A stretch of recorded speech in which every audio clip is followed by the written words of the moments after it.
और अब prime eight 4। नमस्कार, आपके साथ मैं हूं दिनेश गौतम। आइए आपको बताता हूं कि आज बुलेटिन में क्या क्या खास आपके लिए लेकर आया हूं। गीता और रामायण पर फिर से शुरू हुई है सियासी महाभारत। इस बार विवाद क्यों छिड़ा हुआ है, ये पूरी खबर आपके सामने। क्या कांवड़ यात्रा की तुलना सड़क पर नमाज से हो सकती है? कांग्रेस के नेता कहना क्या चाह रहे हैं? क्या हुआ है, पूरी सियासी स्टोरी आपके सामने होगी प्राइम एट 4 में। और समर्थकों के साथ सड़कों पर उतरी ममता बनर्जी ने राज्य के बाहर बांग्ला प्रवासियों के कथित उत्पीड़न का आरोप लगाते हुए कोलकाता में रैली की। इस दौरान अभिषेक बनर्जी और कैबिनेट के बाकी साथी भी सड़कों पर थे। इस दौरान कॉलेज स्क्वायर से ये रैली शुरू हुई, डोरीना चौराहे पर खत्म हुई। टीएमसी का कहना है कि बांग्ला बोलने वाले लोगों को बंगाल के बाहर बांग्लादेशी बता बताकर प्रताड़ित किया जा रहा है। कोलकाता की सड़कों पर आज पश्चिम बंगाल की मुख्यमंत्री ममता बनर्जी, जो तृणमूल कांग्रेस सुप्रीमो भी है, और पार्टी के नेशनल जनरल सेक्रेटरी और एमपी अभिषेक बनर्जी के अलावा तमाम जो वरिष्ठ नेता है तृणमूल कांग्रेस के, वो आज सड़कों पर उतरे हैं और आज का विरोध प्रदर्शन किया जा रहा है। जैसा कि तृणमूल कांग्रेस की तरफ से दावा किया जा रहा है कि पश्चिम बंगाल के लोग जो अन्य राज्यों में काम करते हैं, चाहे वो माइग्रेंट लेबर हो या फिर कोई और काम करते हो, बांग्ला भाषा बोलने की वजह से उन्हें बांग्लादेशी जो है करार दिया जा रहा है और उनको अलग अलग राज्यों में पुलिस उनको गिरफ्तार भी कर रही है बांग्लादेशी के नाम पर। ऐसे में आज जो विरोध प्रदर्शन है वो करीब 1:30 बजे के बाद जो है शुरू हुआ। कॉलेज स्क्वायर से लेकर डोरीना क्रॉसिंग तक ये इलाका जो है डोरीना क्रॉसिंग का है। धीरे धीरे ये लगभग जो है 3-3.5 किलोमीटर का जो है सफर तय करने के बाद ममता बनर्जी, अभिषेक बनर्जी और तमाम तृणमूल कांग्रेस के नेतागण जो है यहाँ पर पहुंचे हैं। हम इज्जत करते हैं हर तरह और भाषा भाषी को हम सम्मान करते हैं, चाहे हिंदू हो, चाहे मुस्लिम हो, चाहे सिख हो, चाहे ईसाई हो, चाहे बिहार हो, चाहे यूपी हो, चाहे राजस्थान हो, चाहे मध्य प्रदेश हो, चाहे पंजाब हो, चाहे दिल्ली हो, चाहे आसाम हो, चाहे उड़ीसा हो, चाहे नॉर्थ ईस्टर्न हो, हर भाषा को हम सम्मान करते हैं। हर इंसान जो इंडिया का नागरिक है हम उसको सम्मान करते हैं, लेकिन इसको मतलब नहीं होता है कि बंगाली का ऊपर आप अत्याचार करे, ये हम नहीं छोड़ेंगे। हम जो हमारा इधर में नॉन बंगाली है उसको ऊपर अत्याचार करने जैसे हम नहीं देंगे, और ऐसा बंगाली का ऊपर भी अत्याचार हम नहीं करने देंगे। आप लोग क्या सोचा है दिल्ली वालों, यह देश का जिम्मेदारी ले लिया, जिसको मर्जी अप्रूव देता है, जिसको मर्जी जेल भेजता है, जिसको मर्जी बांग्ला भाषा कहने से बांग्लादेशी रोहिंग्या बोल देता है। बांग्लादेश तो अलग से राज है, रोहिंग्या तो म्यांमार में रहते हैं। हमारा इधर में क्या है, जो वेस्ट बंगाल का नागरिक है उसका पास आईडी कार्ड है, उसका पास आधार कार्ड है, उसका पास पैन कार्ड है। वो अगर बाहर में काम करते हैं वो ऐसे नहीं किया है, उसका स्किल है। और कांग्रेस ने महाराष्ट्र दिल्ली के कई स्कूलों में बम की धमकी स्कूलों को भेजी गई और ये हर कुछ दिनों में हो रहा है। धमकी भरा मेल जब आया तो मामले की जांच में साइबर यूनिट जुटी। दिल्ली पुलिस ने स्कूलों की तलाशी ली। पिछले 3 दिनों में दिल्ली के 10 स्कूलों को धमकी भरा मेल भेजा जा चुका है। आज सुबह दक्षिणी दिल्ली के वसंत वैली स्कूल और द्वारका के सेंट थॉमस को ईमेल के जरिए धमकी भरे संदेश मिले। इसके बाद Richmond global, Paschim Vihar, mother international हौज खास, लक्ष्मण स्कूल हौज खास और सरदार पटेल स्कूल को भी बम से उड़ाने की धमकियां दी गई।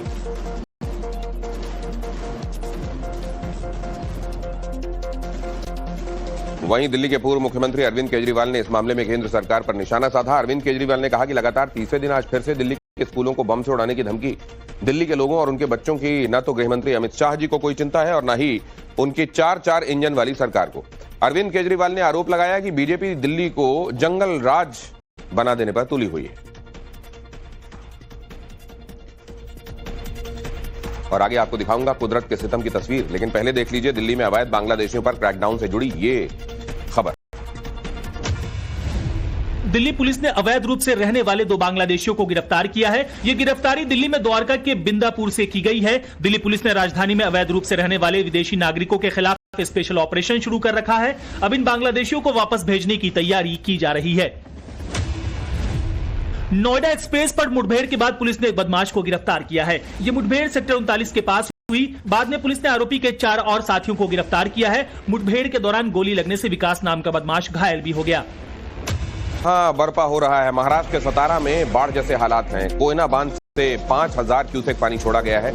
कोयना नदी में बाढ़ आ गई, डैम ओवरफ्लो होने का खतरा बन गया और ऐसे में डैम के गेट खोलने पड़े।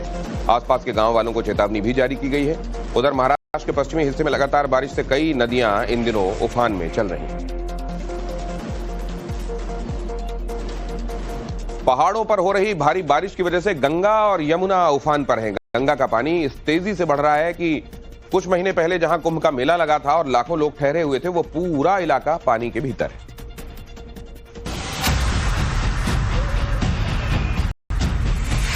तीर्थ नगरी प्रयागराज में गंगा किनारे ये वही घाट है जहां पर मार्च में महाकुंभ का मेला लगा था। इन्हीं घाटों के किनारे करोड़ों लोगों ने प्रवास किया, लेकिन अब ये पूरा इलाका पानी में डूब गया है। कोई ऐसा घाट नहीं जहां पानी ना पहुंचा हो। इस समय प्रयागराज के ज्यादातर घाटों पर कमर से ऊपर तक पानी भरा हुआ है। गंगा जी का पानी किस रफ्तार से बढ़ रहा है, इसका अंदाजा आप इस बात से लगा सकते हैं कि पानी संगम का किनारा तोड़ते हुए लेटे हुए हनुमान मंदिर तक पहुंच गया है और इसी पानी के बीच हनुमान जी की पूजा अर्चना, आरती की जा रही है। लगातार गंगा और यमुना का जल स्तर बढ़ता जा रहा है। अगर हम बात करें बीते दिनों की, तो कल जिस तरीके से गंगा और यमुना का जो पानी है वो लेते हुए हनुमान जी में प्रवेश कर गया था, और अगर आज की बात करें तो आप देखिए गंगा और यमुना दोनों ही नदियां उफान पर हैं और दोनों ही नदियां जो हैं लगातार बढ़ती जा रही हैं। प्रति घंटे 4 सेंटीमीटर की रफ्तार से जो है गंगा और यमुना जो नदी है उसका जल स्तर बढ़ रहा है। प्रयागराज में गंगा और यमुना किनारे इन दिनों जहां तक नजर जाएगी वहां आपको अथाह पानी की जलधारा ही दिखाई देगी। प्रयागराज में नदी किनारे नागवासुकी और दूसरे इलाकों में पानी घरों तक घुस गया। नदी किनारे लोगों को घर खाली करने पड़े हैं। प्रयागराज के सलोरी, बघाड़ा, अशोकनगर, नेवादा, राजापुर, तेलियरगंज जैसे इलाकों में बाढ़ का खतरा बढ़ गया है। नागवासी के किनारे किनारे लगभग 300-350 घर प्रभावित होते हैं। इधर बगल में छोटा बघाड़ा है, वहाँ पे भी कम से कम हजारों घर प्रभावित होते हैं। तो कहीं ना कहीं लोगों को समस्याएं होती है, बच्चों को स्कूल जाने में समस्याएं होती है। ये नागवासुकी एरिया है, यहाँ पे लगभग 20 से 25 घर अभी तक प्रभावित हुए हैं। अगर इसी तरह पानी बढ़ता रहा तो 1-2 दिन में करीब 50-60 घर प्रभावित हो जाएंगे। प्रयागराज में नदियों के स्तर में खतरनाक तरीके से इजाफे को देखते हुए प्रशासन भी हाई अलर्ट पर है। दोनों नदियों के किनारे जल चौकियों को एक्टिव कर दिया गया। इसके अलावा एनडीआरएफ और एसडीआरएफ को भी अलर्ट पर रखा गया। साथ ही जिन इलाकों में पानी रिहायशी इलाकों तक पहुंच रहा है उसे खाली करवाया जा रहा है। और अब आपको पश्चिम बंगाल के मुर्शिदाबाद से आई ये तस्वीर दिखाता हूं। ममता बनर्जी सरकार के विकास के दावों की पोल खोलने वाली तस्वीरें। मुर्शिदाबाद के टिकना रायपारा गांव की सड़कों की हालत देख लीजिए। ये सड़कें हैं, ये कहीं कोई गांव की ऐसी कोई पगडंडी नहीं है जहां कीचड़ आप देख रहे हैं। ये सड़क दर्ज है कागजों में। और इसी गांव में रहने वाले कैंसर के मरीज नागेन रॉय को अस्पताल यहां से ले जाना था। खराब सड़क की वजह से एम्बुलेंस गांव में आ ही नहीं पाई और गांव वाले मरीज को खाट पर लादकर अस्पताल ले गए।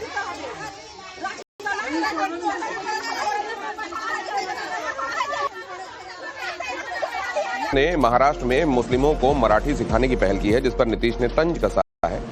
कहा है कि अलग से पाठशाला की जगह मदरसे में ही मराठी क्यों नहीं सिखाई जाए। नीतीश ने कहा कि मदरसों में उर्दू की जगह मराठी पढ़ाई जानी चाहिए, नहीं तो मदरसों में सिर्फ बंदूक ही मिलती है। पाठशाला काय को जरूरत है, मदरसा में मराठी चालू करो ना, सबसे आसान है। अलग पाठशाला करने की जरूरत ही नहीं है। महाराष्ट्र में बहुत मदरसा है, वहाँ उर्दू के बजाय आप मराठी शुरू करो ना। उधर आपका मेहनत कम हो जाएगा। काय को है आपके से मीडिया में आने के लिए नौटंकी करने की जरूरत है। आपके मुल्ले मौलवी को बोलो अच्छी तरह से मदरसा में सिखाओ। उधर हम लोग को भी समझ जाएगा ना कि मदरसा सच्ची में पढ़ाई के लिए, वरना पुकड़ में गन बिन तो मिलते हैं उधर सब। और मराठी का विवाद नए सिरे से मीरा रोड से शुरू हुआ, जहां पर कार्यकर्ताओं ने, एमएनएस के कार्यकर्ताओं ने मराठी नहीं बोलने पर एक दुकानदार को पीट दिया। 2 दिन बाद एक बार फिर एमएनएस प्रमुख राज ठाकरे मीरा रोड आने वाले। ऐसे में सवाल ये कि क्या मीरा रोड के लोग एमएनएस के कार्यकर्ताओं की गुंडागर्दी के सामने झुकेंगे। वहां के लोग क्या कहते हैं वो देखिए। हमको नहीं आता है तो हमको मराठी नहीं आता है, हम हिंदुस्तानी है, हम हिंदी में ही बात करते हैं। लेकिन मन से तो बोल के मराठी बोलना ही पड़ेगा। तो फिर हमको सिखाओ ना मराठी, तो बोलेंगे ना। तो बोलते हैं जो नई मराठी बोलेगा हम उसकी पिटाई भी करेंगे। हाँ, तो हम भी पिटाई करेंगे ना।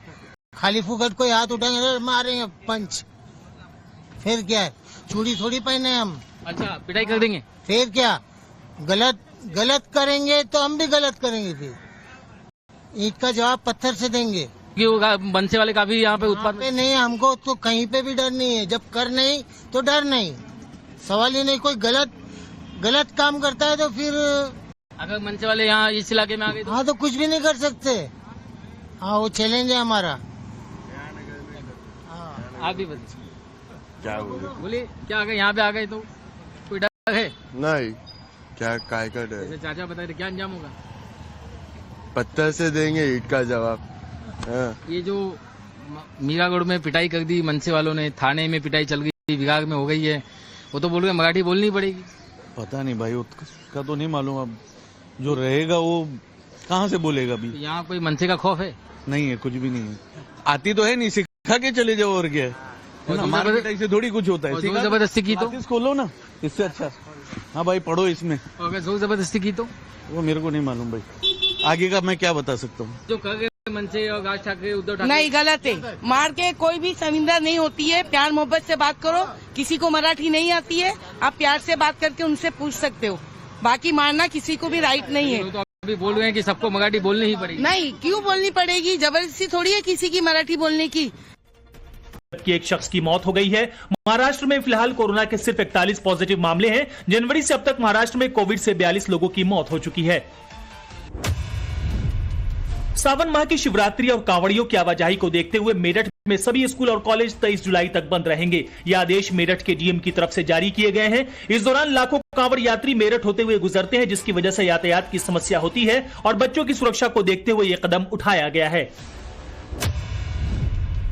बारिश के बावजूद अमरनाथ यात्रियों का जोश कम नहीं हुआ है। अमरनाथ यात्रा के तीर्थ यात्रियों का एक और जत्था आज बारिश के बावजूद बालटाल बेस कैंप से रवाना हुआ। बेस कैंप में अब भी यात्रियों के आने का सिलसिला जारी है। यात्रा को लेकर व्यवस्था की गई है। कांग्रेस के वरिष्ठ नेता मध्य प्रदेश के पूर्व सीएम दिग्विजय सिंह फिर से विवादों में। दिग्विजय सिंह ने सोशल मीडिया फेसबुक पर एक पोस्ट शेयर की और लिखा कि एक देश दो कानून। इस पोस्ट में एक तरफ कांवड़ यात्रा, दूसरी तरफ सड़क के बीच नमाज पढ़ने वालों को हटाती पुलिस है। दिग्विजय सिंह के इस बयान पर बीजेपी हमलावर हो गई है। मध्य प्रदेश सरकार में मंत्री विश्वास सारंग ने दिग्विजय सिंह को मौलाना करार दिया है और साथ ही कहा है कि दिग्विजय सिंह केवल सनातन के विरोधी हैं, कांवड़ जैसी पावन यात्रा को विवादास्पद बनाना चाहते हैं।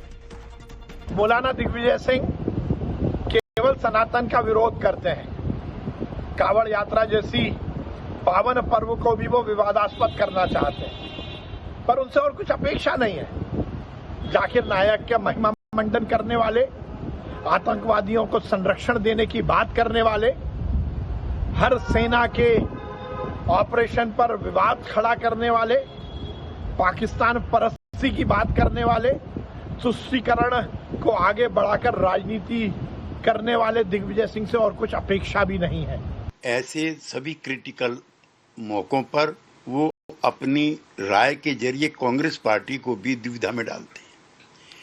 कांवड़ का एक रूट तय है और सरकारी संरक्षण है, उसको बाकायदा पुलिस, एसपी वगैरह सब मिलकर के रूट तय करते हैं और नमाज जो है वो मस्जिदों में पढ़ने का प्रोविजन है।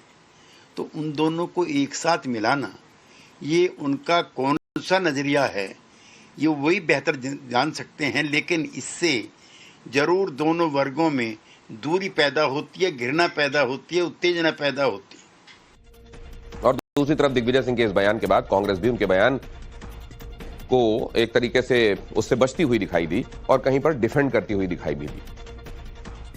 देश में अलग अलग कानून नहीं होना चाहिए और ये भावना है दिग्विजय सिंह जी की, और उन्होंने पोस्ट में भी इसी तरीके की भावना को दिखाया है कि ये देश संविधान से चलने वाला देश है और इस देश में कानून भी सबके लिए बराबर होना चाहिए।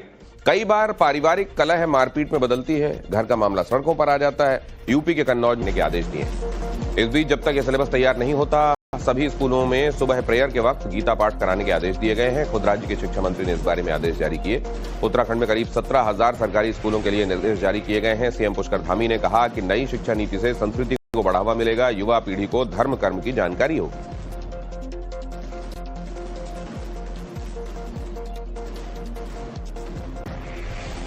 एक सिलेबस तैयार करें जिसमें कि भगवत गीता होगी, रामायण होगी, हमारे बच्चों को पढ़ाया जाएगा। लेकिन अभी जब तक वो सिलेबस में आता है तब तक हमने अपने जितने भी स्कूल हैं उसमें सुबह जितने पीरियड होती है स्कूलों में उसमें भगवत गीता के और रामायण के जो अच्छे श्लोक हैं वो बच्चों को पढ़ाए जाएंगे और ये इसका आदेश भी हमने कर दिया है। हमारे यहाँ हमने शिक्षा विभाग की समीक्षा बैठक में तय किया था कि सभी हमारे विद्यालयों में गीता पाठ कराया जाएगा, गीता का सभी को ज्ञान मिले, हमारे बच्चे जीवन में आगे बढ़े। इसकी अब शुरुआत हो गई है। ये देवभूमि है, देवभूमि में निश्चित रूप से कर्म धर्म सभी पर विशेष ध्यान होना चाहिए। हमारे बच्चों का भी उस दिशा में ज्ञान होना चाहिए, तो बच्चों को उस दिशा में प्रेरित किया जा रहा है। हमारे मुस्लिम बच्चे बिल्कुल नहीं पढ़ेंगे। अगर उनको जाहिल रहना है, बिना पढ़े लिखे रहना है तो भी रह सकते हैं वो, लेकिन वो जो है ये किताबें बिल्कुल नहीं पढ़ सकते हैं। वो कंपलसरी नहीं हो सकता, जिसकी मर्जी वो पढ़े, जिसकी मर्जी नहीं पढ़े। लेकिन ऐसी चीजें कंपलसरी करना बिल्कुल गलत है। अगर मैं कहूं कि अगर आप कुरान शरीफ भी सब बच्चों को पढ़ाइए तो पढ़ाएंगे क्या? आप तो नफरत करते हैं। तो ये सब चीजें जो है सिर्फ हिंदू और मुस्लिम को बांटने के लिए किया जा रहा है। और ये खबर फिरोजाबाद के शिकोहाबाद से, जहां पर नगर पालिका परिषद के अधिशासी अधिकारी यानी ईओ मिश्रा ने कांवड़ शिविरों की तैयारियों का जायजा लिया। दिल्ली में 374 शिविर लगाए जा रहे हैं। कांवड़ियों की सुरक्षा के लिए 5,000 जवान तैनात किए गए हैं। 23 जुलाई तक दिल्ली में करीब 3 करोड़ कांवड़िए या तो आएंगे या फिर दिल्ली होते हुए गुजरेंगे। कांवड़ रूट पर ड्रोन, सीसीटीवी कैमरों के जरिए निगरानी भी हो रही है।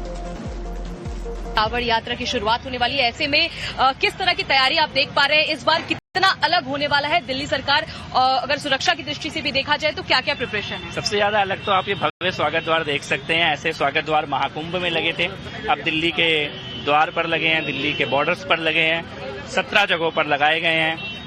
ज्योतिर्लिंगों के नाम पर स्वागत द्वार का नाम रखा गया है, भगवान शिव से जुड़े नामों पर नाम रखा गया है और मुख्यमंत्री महोदया स्वयं 20 तारीख को कांवड़ियों का भव्य स्वागत दिल्ली के बॉर्डर पर करेंगी।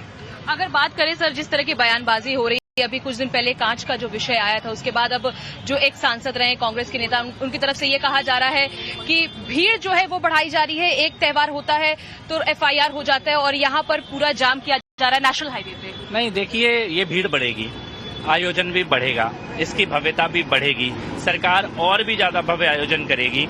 और ये शिव भक्तों की सरकार है, जिसके पेट में दर्द होता है वो अभी पेट में मरोड़े उठवाने के लिए भी तैयार रहे। ये आयोजन, ये सेवा, ये सत्कार, ये श्रद्धा, ये रुकने वाला नहीं है, ये और भव्य होगा। और आगे आपको दिखाऊंगा मऊ में हाईवे पर स्टंटबाजी। लेकिन उससे पहले ईरान में रहने वाले भारतीयों के लिए क्या कहती है नई एडवाइजरी। ईरान में रहने वाले भारतीयों के लिए एडवाइजरी जारी की गई है। तेहरान में भारतीय दूतावास ने एडवाइजरी जारी करते हुए भारतीयों को सावधान रहने को कहा है। साथ ही कहा है कि अगर ज्यादा जरूरी न हो तो ईरान की यात्रा न करें। अमेरिकी राष्ट्रपति ट्रंप ने अमेरिका और इंडोनेशिया के बीच टैरिफ समझौते का ऐलान किया है, जिसके परिभाषा लिखी गई है। इस किताब में मुगलों के शासन और उनकी कठोरता पर विस्तार से लिखा गया है। किताब में दावा किया जा रहा है कि मुगलों ने बलपूर्वक सत्ता कायम की, मंदिर तोड़े, विद्रोह को दबाया।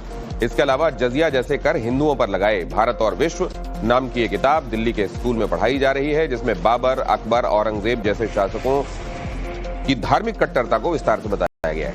एनसीईआरटी का कहना है कि शिक्षा नीति 2020 के तहत ये बदलाव किए गए। हालांकि किताब में डिस्क्लेमर के तौर पर लिखा गया है कि इतिहास की किसी भी तरह की घटना के लिए आज के समय में किसी को भी जिम्मेदार नहीं ठहराया जा सकता।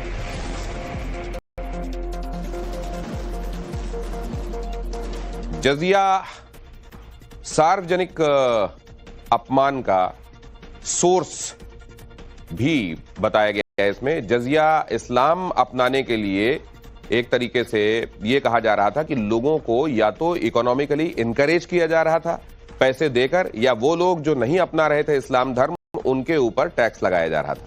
मुगल शासक बाबर एक क्रूर और निर्दयी विजेता था। बाबर ने शहरों की आबादी में लोगों का नरसंहार किया। अकबर क्रूरता और सहिष्णुता का मिश्रण था। अकबर ने चित्तौड़ में लोगों का नरसंहार किया और औरंगजेब ने हिंदू स्कूल और मंदिर तोड़वाए। बनारस, मथुरा, सोमनाथ को औरंगजेब ने तोड़ा।